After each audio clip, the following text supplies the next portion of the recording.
Okay, here we are with a unscripted narrative of what this video is. It's a shitty video, so you shouldn't watch it. It's very blurry. It was just handheld, shot on the fly, because I never intended to make a YouTube video out of it.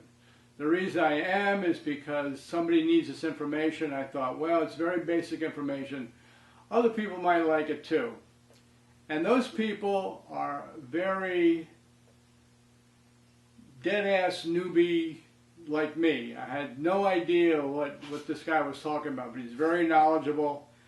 And if you already know about these chili pepper and all this stuff, it's so basic. Don't watch the video for that reason. So I think for the very newbie person, for the person who doesn't mind listening to the audio and getting a nice little shot of what the screen looks like now and then, despite numerous moments of blurry video, then I hope you enjoy it. Thank you very much. What we did was we went to Chili Pepper. We downloaded what?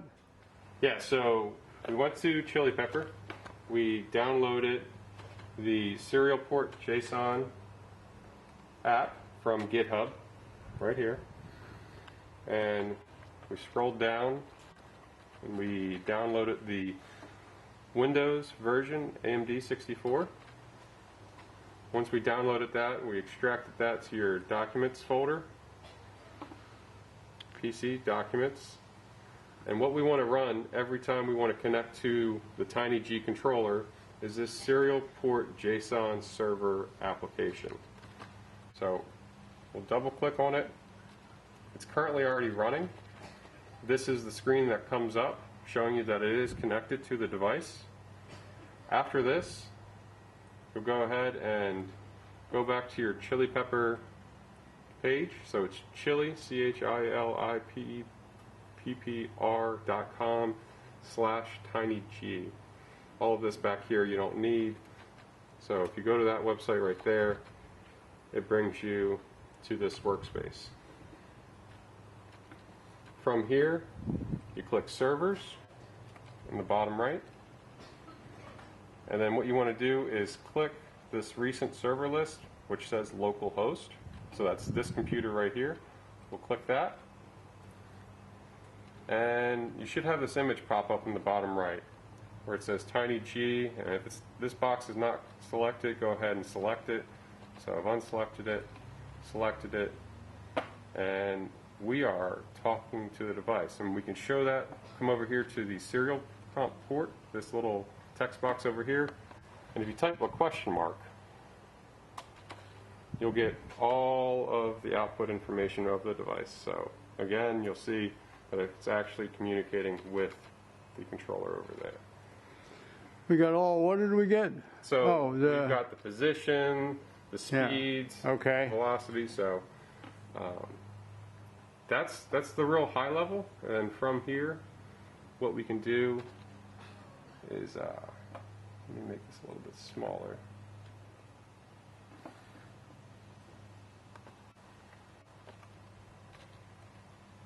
Here we go. So this little arrow right here will show you your current positions.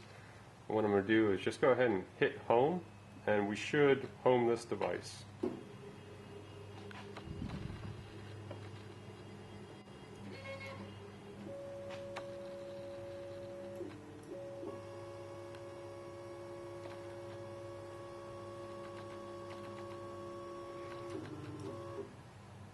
And now we're homed, and you can see over here all your coordinate systems are 0, 0, 0, and right there, right here. So what I'm going to do now is just to show you a little of the functionality of this software. I'm going to do some jogging. So I'm going to click on custom. Right now, custom set to 10 millimeters. So up here, you see that all of these units have millimeters at the end of it. So this means this is 10 millimeters. So I'm going to jog the x-axis 10 millimeters in the positive direction. And I'll do it again. And then I'm going to do the y. So the y is going to come, the device should come towards us.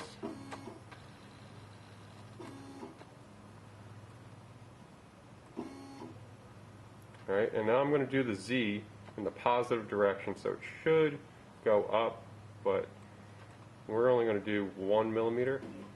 All right, so you saw a little jump of the device. We can do 10 millimeters. And there we are. We'll go back and home the device again.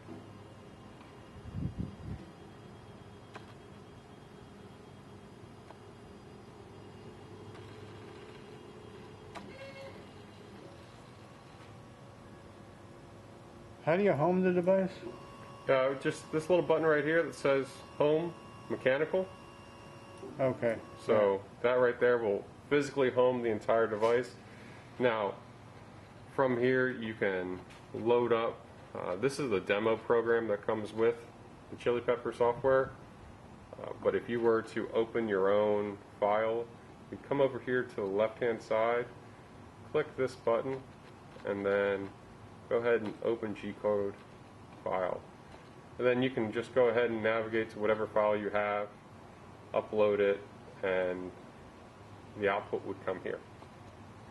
So whatever workflow that you're doing in Fusion 360, you can design your piece, post-process it, and then upload it here, which will allow you then to go cut with this device. Okay, so if I make a, let's go over this again, but if I make a part, Fusion 360, I hit post-process. Where do I get that code or whatever? Sure. So let's actually, that's a great question. Let's go grab that for you real quick. So we're going to open up a new tab. We're going to go to Autodesk Cam Post Library. All right. And we're going to click on this link right here, Tools for Autodesk Fusion 360.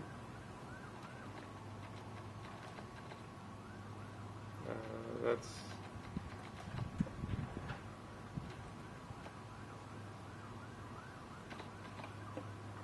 and then we're going to click on Post, and then right here we're going to type in TINYG.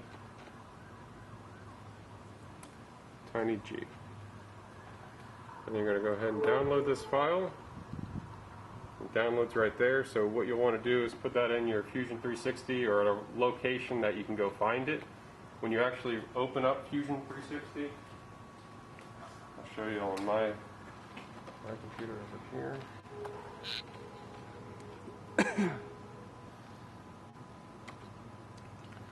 So when you do your setup for your machine, what you'll do is when you select your machine, when you're starting your manufacturing, you'll have to create a new machine.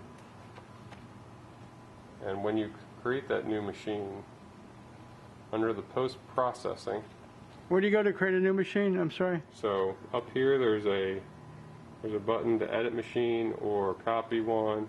There's also a create new machine option right here. Okay. So once you have one of those there, you go to post-processing. Yeah. And when you go to post-processing, what you want to do is find the folder that you have put that file in. And then what you'll do is go ahead and select the TINYG CPS. So. All right.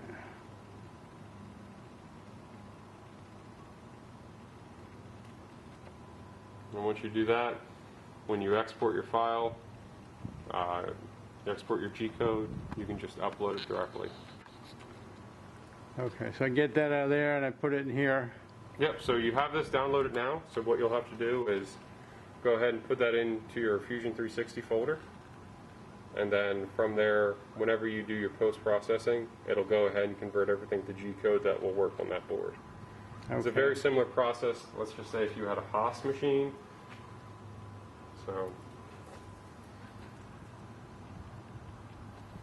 you know, they have all of these for different machines. So it's not, there's one that rules them all, but every machine has a unique file. So They're all out there. This is not specific to, it's a specific file for this controller, but it's not specific to the whole operation of CNC cutting. It's something that's required for all machines. How do you do the height with the foil there? Okay, yeah, so that's a good one. For this, Turning it on, okay, you have to do anything special to turn it on? no, so with this right here, this is just a standard drywall cutout saw. It's not integrated into anything, okay? Just plug it in. Make sure that you don't have anything connected to it still. And that's it. So this is a manual operation to do this. Right, okay. All right. I had plans on actually making it controllable with this contactor. I'll give this contactor to you as well. To make it what? Remote controllable. Just cut the cord. Oh, remote control. But I never got around to doing it. So now to do this portion, a little piece of tin foil. All this is a wire, some super glue, and it's folded over a couple times just to give it a little bit more rigidity. We'll put that in there. So the whole concept behind the limit switches and how it homes out, it's looking for a signal to either break or make. In this case, it's looking for a signal to make contact, so you have a ground here. And make sure your machine's unplugged so you don't accidentally cut your fingers. But just tape this wire to the spindle. Doesn't have to be perfect. All it's got to do is just make a small electrical connection. And then what we're going to do is put that little piece of tin foil there. And we're going to come over here to chili pepper. And then under widgets. All right. What we're going to do is super touch plate. How did you get that menu? Widgets. Widget, okay. And then we're going to come down here to super touch plate.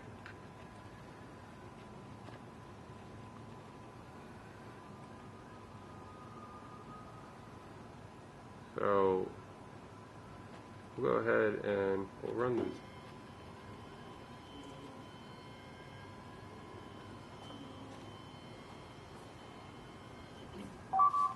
That's it. So what it did is it came down. It's not touching though. It might have been too far away for it. Let's. It has a maximum travel distance, so if it doesn't find it, let's just say if it's at the very top of its run. Well, could you put a piece of wood? Let's see. Yeah. Well, we'll just move it a little closer.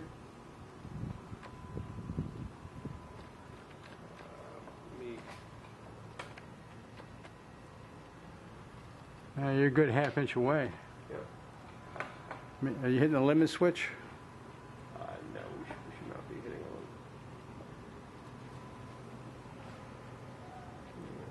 one.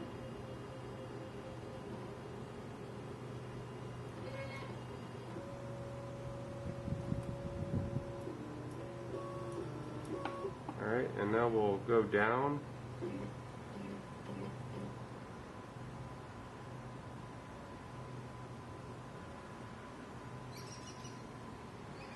Okay, we hit the limit switch there. Exactly it. So this switch right here, Yeah. is the maximum lower travel switch. So we've hit that. And what we'll have to do is press reset. Where does reset? Right here. Right there, okay. And what we'll do is we'll back it out. We'll hit reset again. Wait for it to clear.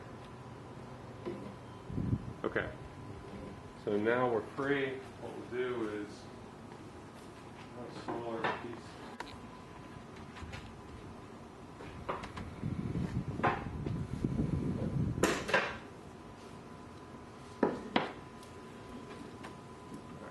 We'll raise it up just a couple more millimeters.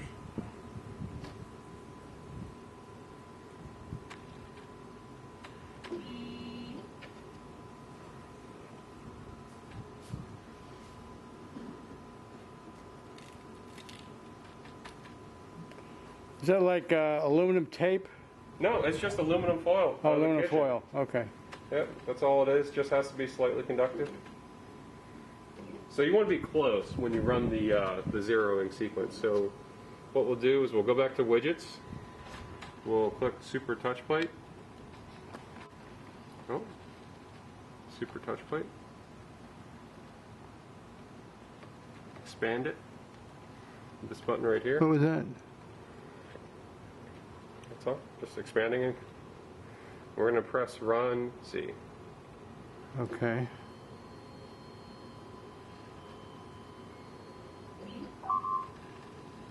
That was it. So it found the workpiece. It already went down, and then it backed off. Could you do that again? Yeah.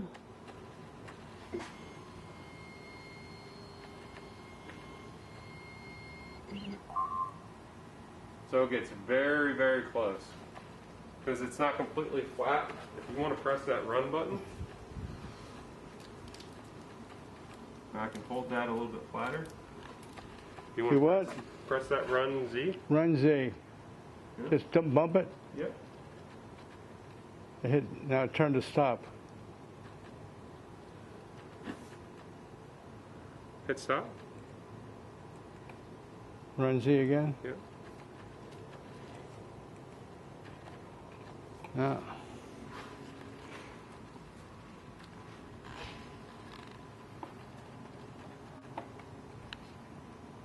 And just hit the reset button, and then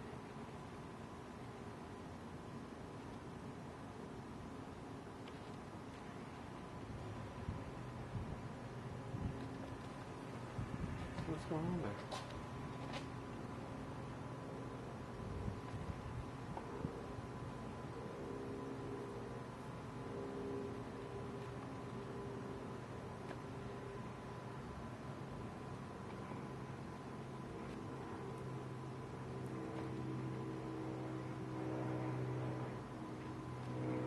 Did we lose connection?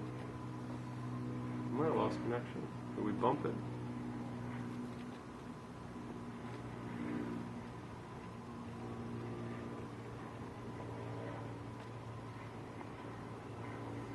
Looks like we might have bumped it. This cable.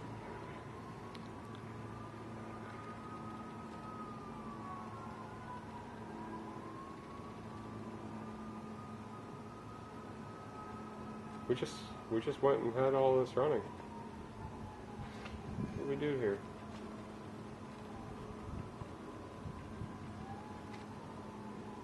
Is your limit switch broke or something? Or? No. Limit switches are.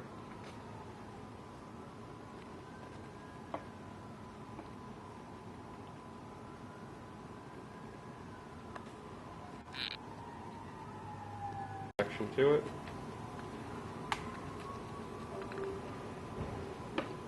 So what, you exit out of the which program? I exited out of the JSON serial port server. Okay. And then I just restarted it. All right. So.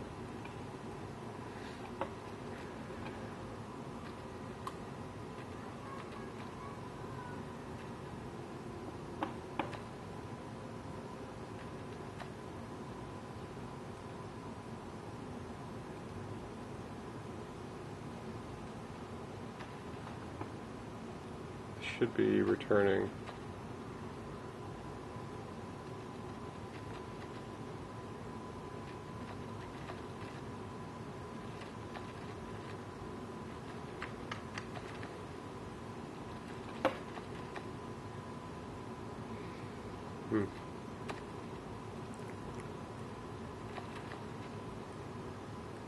Close out those widgets.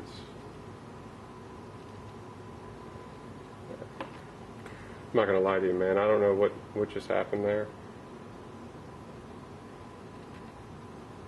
We were cruising along just dandy. Everything was working. That's life for you. Yeah.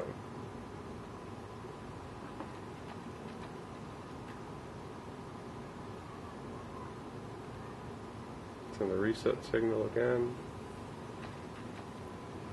Alright, we're talking to it.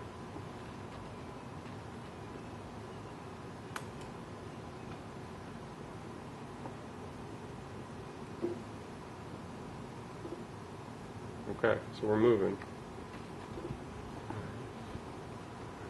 I don't know what that was all about. Go back to our super touch plate. So, is that why? No, that's not why.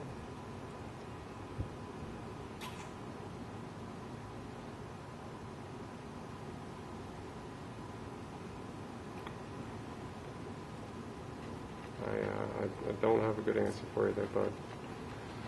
But run Z. It's not going to move very much, so.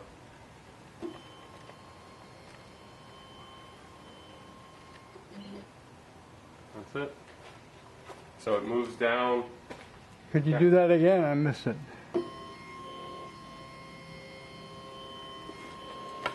Yeah, okay.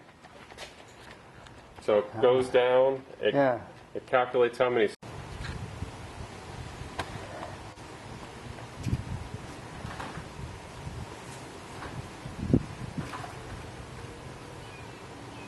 Okay, so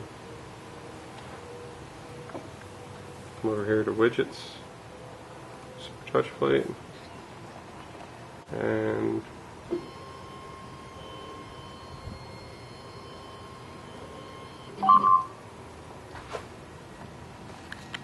do that again. So you're gonna move it. You're gonna move the spindle. Yeah. So we're gonna move in the X direction and the Y direction about. We'll go 40. Okay. That's about pretty close to the middle. It's not too bad. Then what we're going to do is set G54 So this should be the workpiece 0. Okay. Now when I click that, I don't know if you caught it. Yeah. Everything moved to the middle. So what I'm going to do here is I'm just going to press play. Okay.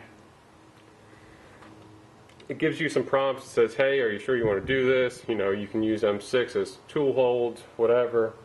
So this is if you want to change tools in your processing. Most people don't do that for something like this. Press close. And then, so it comes out as paused. And what you want to do is unclick pause.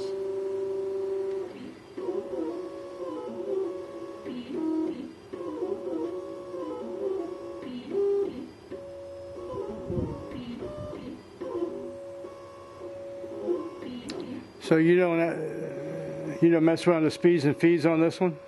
So there's right now I have them set on the board to a maximum. So this is a constant jerk controller. It's a variable acceleration, but you can adjust those as you see fit. Because the spindle is not adjustable with the actual RPM. You're kind of limited what you can do with speeds and feeds, so having one setting all the time has worked for me.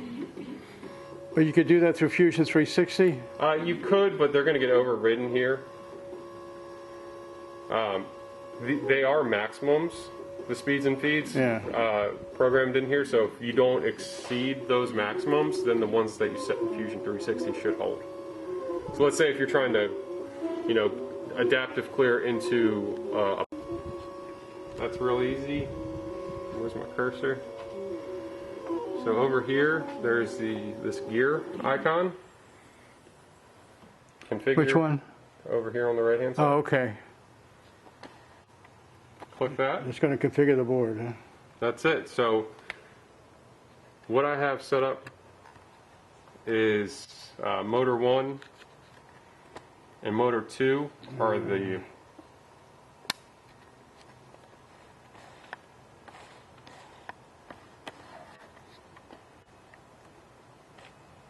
okay. Motor 1 and motor 2 are the y-axis, and that's these motors right here. Okay. And if you notice, there's a big piece of painter's tape with a paint marker on it, so I always remember. So you got 1, you've got 2, You've got 3 on the back side. This is the X. And you've got 4. Okay. So if you come around over here actually and you look on the side, what I did is, the way that I have it set up, this way is Y positive. Okay. Alright? Same thing for here, on the back side here, I've got X positive going that direction. Okay. And then for Z, I've got it just marked right there, Z positive is up. Okay. So, with all of that, all of those numbers, they all correspond to the motor terminals down here. 1, 2, 3, 4. And that all corresponds to these motors here. These steps per revolution are calculated based off of the belt. The belt is an MXL. It's a standard belt for back in the day. You won't have to change this at all. The step angle is 0.9 instead of 1.8. It's a little bit more precise of a stepper motor. But the one that is different is the Z-axis, because it is a lead screw. The steps per, the travel can do here. Good. On the axis you can actually set your mins and maxes for velocities, travel speeds. So what are you setting on here? I don't understand. You're setting what? So for the motors, you're actually setting how far they travel per rotation. Okay. So in other words, chip thickness. No, physically, how far does that motor run when you tell it, or how much distance does it linearly travel when it rotates? Okay. Because that's based off of the belt.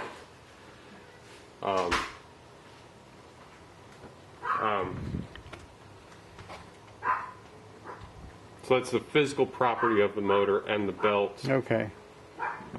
So these are set from the website right now. These are set. I programmed these based off of what I purchased. So if you want to upgrade or change, so you program that into a memory on the board. Correct. And this just tell me what's on the board. Correct. Okay. And the same thing is happening here on the axes. So all of these speeds that are on here are physically programmed on that board. Okay. So the only way to change them is if you default the whole board, like factory defaults it. Okay. Or come in here and manually change them. So you could wipe out the memory on the board. You could if you wanted to, yeah. I see. All right. You don't have to do it. You could change it right here. You could change it right here, exactly. Okay. All right. Exactly. And realistically, if you want to go in there and change them, you can. They work for the speeds that I've been cutting, which has mainly been plywood. You might want to slow them down, though, your maximums, if you're going to cut more aluminum. Okay? So even though you're going to adjust them in Fusion 360, if you want like a safety. Well, I might want to cut some oak and stuff. Yeah, so these again are just maximums. Right. That'll work with oak, or you think oak ought to be? Oak's pretty hard, so it'll probably benefit from going a little faster. Oh, faster. I don't know. I would think slower, but okay. Who knows? I don't know. I'm not professional at this. Oak's like aluminum. It's kind of hard, you know. So anyways, these are maximums. So whatever you put in Fusion 360, though, up to these maximums are going to take effect. So let's just say you had it set at 100 inches per minute, and the max here is 200 inches per minute. You're going to run at 100. If you set it for 300, you're only going to run at 200. Does that make sense? So this is the override. You will not exceed. Now say that again. If you set it for what? So if you set it in Fusion 360 for 100 inches per minute, yeah, and the board is set to only go up to 200. It's only going up to 200. Well, you set it to go to 100. It's going to go to 100. I'll go 100. All right. If you set it to go to 300 in Fusion, it's going to go to 200. It's going to go to 200. Got it. All right. Now, this thing can do 1100 millimeters per minute. It does not work well cutting that fast. I had this thing gassed up and going. It was moving very quickly, but it is dialed down to where it was producing more reliable cuts and not having issues. So you can crank up the speed quite a bit with this board right here. But you're going to get rough edges or what? You're going to get rough edges. You're going to get some belt binding. You might slip a gear or miss a tooth as you're moving, so a slower speed gives you a more reliable cut. All right. And you say you bought this from Shapeoko? Yeah, so I bought this, shoot, like 2011, 2012. It came all raw steel, so